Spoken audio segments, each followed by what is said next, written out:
بسم اللہ الرحمن الرحیم۔ لائف لائٹ میں خوش آمدید۔ یہ میری تحریر نہیں ہے، لیکن ہم سب کے لیے نہایت اہمیت کی حامل ہے۔ اس ویڈیو کو سننے کے بعد ہم سب اپنے اپنے گریبان میں جھانکیں اور اپنے عقل و شعور کے مطابق جتنا ہو سکے اس معاشرے اور اپنے خاندان کی بہتری کے لیے کام کریں۔ آئیے ویڈیو سٹارٹ کرتے ہیں۔ 2 دن پہلے اس خط کو دیکھتی ہوں، بڑی مشکل سے چند سطریں پڑھ پاتی ہوں، بری طرح رو پڑتی ہوں اور جلدی جلدی اس کو نگاہوں کے سامنے سے ہٹا دیتی ہوں۔ ہمت نہیں کر پا رہی تھی کہ کچھ لکھ سکوں، مگر اب یہ پھر سامنے آ گیا، جیسے تقاضا کر رہا ہو، لکھو مجھ پر لکھو۔ اس خط کے ساتھ پنکھے سے لٹکی لاش کی تصویر لگانے کی ہمت نہیں ہے۔ سب سے پہلے تو ماں باپ کو کہوں گی کہ یہ جن بیٹیوں کو آپ شہزادیوں کی طرح پال پوس کر جوان کرتے ہیں نا، جن کو ٹوٹے گلاس کی کرچی بھی چبھنے پر آپ رات بھر بے سکون رہتے ہیں، ان بیٹیوں کو زندگی بھر کے لیے کسی کے حوالے کرتے وقت اتنی چھان بین تو کر لیں کہ اگلا کہیں اس کی روح کو زخم زخم کر کے مارنے والا تو نہیں۔ خدا کے لیے بیٹیاں بوجھ نہیں جن کو اتار پھینکنے کے لیے آپ کسی کے بھی حوالے کر دیں۔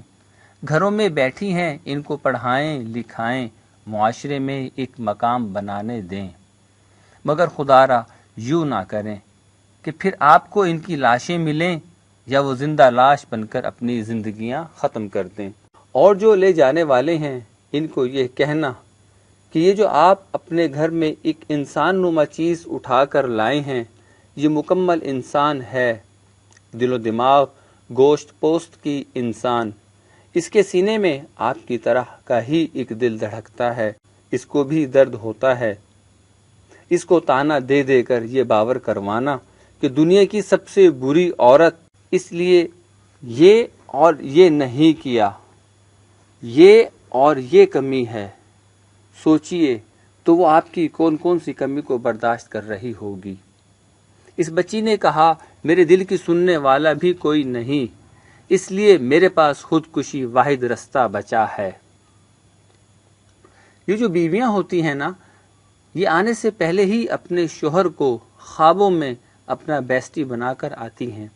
یہ سمجھتی ہیں کہ جس شخص کے پاس جا رہی ہیں وہی ان کی کل کائنات ہوگا اور یہ اس کی دنیا ہوں گی، مگر جب معاملہ اس کے ساری سوچوں خوابوں کے برعکس نکلتا ہے، تب بھی یہ آپ سے خفا بھی ہو تو آپ سے تعلق نہیں رہتی، آپ کی ہر طرح کی ضروریات کو پورا کرنے کی فکر میں رہتی ہے، یہ آپ کے طعنوں کے نیل اپنی روح پر لیے زمانے کے سامنے مسکراتی یہ ظاہر کرتی ہے کہ دنیا کی سب سے خوش قسمت عورت ہے۔ یہ آپ کے ہر بری عادات کو جھیل کر آپ کو برداشت کرتی ہے، آپ کے ان باکس میں آنے والی غیر عورتوں کی قابل اعتراض تصاویر سے لے کر آپ کے عشق لڑاتے مدہوش جملوں تک سے واقفیت رکھنے کے باوجود، ہاں اس سب کے باوجود یہ آپ کی نام نہاد عورت کو زمانے بھر کے سامنے اپنے زخم خوردہ وجود سے ڈھانپے رکھتی ہے۔ آپ کے کیے گئے ہر ظلم کے باوجود اپنی ذات کی نفی کر کے اسے مٹی کر کے آپ کے لیے حاضر رہتی ہے، اور پھر بھی بدلے میں بھی ذلت اور طعنے ہی پاتی ہے، مگر جب یہ سب اس کی برداشت سے باہر ہو جاتا ہے تو وہ 2 راستوں پر نکل پڑتی ہے۔ ایک تو یہ کہ سوشل میڈیا پر کسی اور مرد کے ہاتھوں شکار بن جاتی ہے جو ان کی ساری رودات سن کر ان کی ہمدردیاں سمیٹ لے اور ان کے لیے اپنا مخلص کاندھا پیش کر دیتا ہے، اور وہ اس کاندھے کے بدلے سب کچھ گنوا دیتی ہیں، مگر جب معاملہ اس کے برعکس نکلتا ہے تو وہ 2 راستوں پر نکل پڑتی ہے۔ نفرت اور ذلت کی ماری یہ عورت کسی اور کا شکار بن جاتی، یا پھر دوسرا راستہ یہ بچتا ہے کہ وہ خود کو زندہ لاش بنانے کے بجائے ایک ہی بار لاش بنا ڈالتی ہے۔ لڑائی جھگڑے انبن ہونا ہر گھر میں اور ہر رشتے میں ہوتا ہے، مگر یہ جو ذلت آمیز رویہ اور طعنے بیویوں کے خاص کر لیے جاتے، اس روش کو ختم کیجیے۔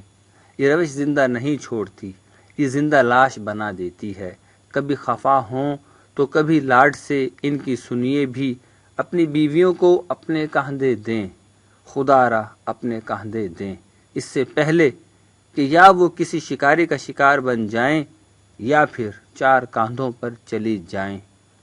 اور جاتے جاتے بھی تو کہتی ہیں، خوش رہیے گا، an advance happy birthday to you. اللہ اپنے بندوں کو معاف فرمائے۔